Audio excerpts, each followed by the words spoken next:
Hello everyone, welcome back to my channel Sushmita exclusive. আজকে তোমাদের সাথে শেয়ার করব পঞ্চমীর সকালের সাজ। ভীষণ সিম্পল হবে লুকটা আর গর্জিয়াস হবে। পুরো ভিডিওটা দেখতে থাকো, আশা করছি তোমাদের ভিডিওটা খুব ভালো লাগবে। প্রথমেই আমি কিন্তু যেটা ইউজ করলাম সেটা হচ্ছে গোলাপ জল, তারপর নিভিয়ার একটা ক্রিম লাগিয়ে নিয়েছি। তারপর আমি যেটা ইউজ করছি আজকে অলিভিয়ার এই ফাউন্ডেশন স্টিকটা, ভীষণ ভালো। এটা কিন্তু আমি অনলাইন থেকে অর্ডার দিয়েছি। পিগমেন্টেশনটা তো আমার দারুণ লেগেছে, এতটা ভালো আসবে আমি সত্যিই বুঝতে পারিনি। বিউটি ব্লেন্ডারের মধ্যে সেটিং স্প্রেটা একটু স্প্রে করে নিয়ে কিন্তু আমি ব্লেন্ড করে নিচ্ছি। আমি যতক্ষণ ব্লেন্ড করছি তোমরা কিন্তু ভিডিওটা ভালো লেগে থাকলে অবশ্যই ছোট্ট করে একটা লাইক দিয়ে দাও আর একটুখানি শেয়ার করো, কমেন্ট করো। ফাউন্ডেশনটা ব্লেন্ড করার পর আমি নিয়ে নিয়েছি 2-in-1 এই কন্ট্রোর স্টিকটা। হাইলাইট এরিয়াগুলো আমি এই লাইট কালার দিয়ে দিলাম, আর ডার্ক যে কালারটা থাকে ব্রাউন সেটা দিয়ে কন্ট্রোর করার কথা গালের দুই ধারটা, কিন্তু এখানে অরেঞ্জ কালার আমার এসছে, এটাও অনলাইন থেকে নিয়েছিলাম, সেই জন্য আমি ব্লাশার হিসাবে গালের উপরে ব্যবহার করলাম। আর একটা অন্য কন্ট্রোর প্যালেট থেকে ডার্ক ব্রাউন কালারটা নিয়ে গালের দুই ধারটা কন্ট্রোর করে নিলাম। আর একদম লাইট যে কালারটা ছিল চোখের ওপরে দিয়ে দিলাম, কারণ এরপর আমি আইশ্যাডো পরবো সেই জন্য।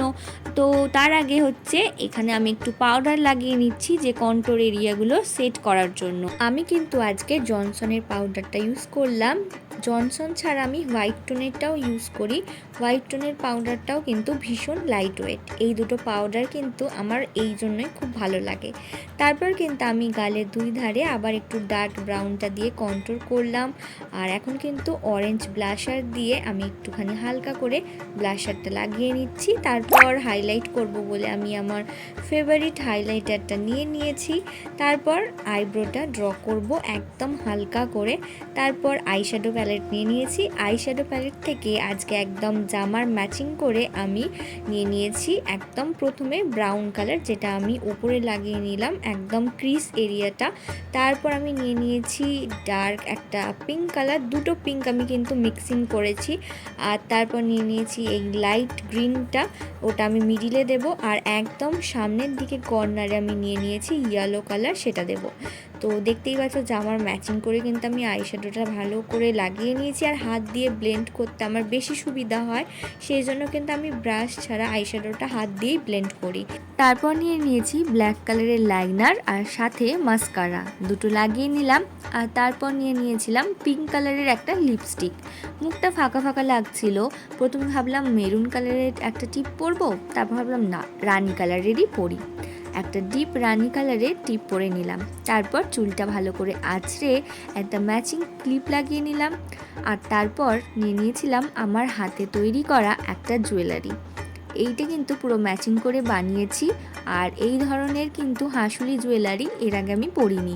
আজকেই ভাবলাম এই কুর্তিটার সাথে পরলে আশা করছি ভালো লাগবে। কেমন লাগছে বলো তো, অবশ্যই কিন্তু কমেন্ট করে জানিও আমার এই জুয়েলারিটা তোমাদের কীরকম লাগলো। আর তার সাথে আজকের মেকআপ লুকটাই বা তোমাদের কীরকম লাগলো একদম কিন্তু ভুলো না কমেন্ট করে জানাতে। পঞ্চমীর সকালবেলা এইরকম হালকা একদম সিম্পলের মধ্যে যদি গর্জিয়াস মেকআপ করো আর তার সাথে কুর্তি আর হ্যান্ডমেড জুয়েলারি, তাহলে তো পুজোর শুরুটাই জমে যায়। আর তার সাথে কিন্তু তোমরা যদি ষষ্ঠী, সপ্তমী, অষ্টমী, নবমী সাথে দশমীর মেকআপ লুক দেখতে চাও অবশ্যই কিন্তু কমেন্ট করে জানাতে একদম ভুলো না। আজকের মতো কিন্তু বাই বাই, আবার নতুন কোনো ভিডিও নিয়ে তোমাদের সাথে খুব তাড়াতাড়ি দেখা হবে। ততক্ষণ সবাই সুস্থ থাকো, ভালো থাকো। আর হ্যাঁ, জমিয়ে কিন্তু পুজোর জন্য শপিং করা শুরু করে দাও, কারণ হাতে গোনা আর মাত্র কয়েকটা দিন বাকি পুজোর। Bye bye.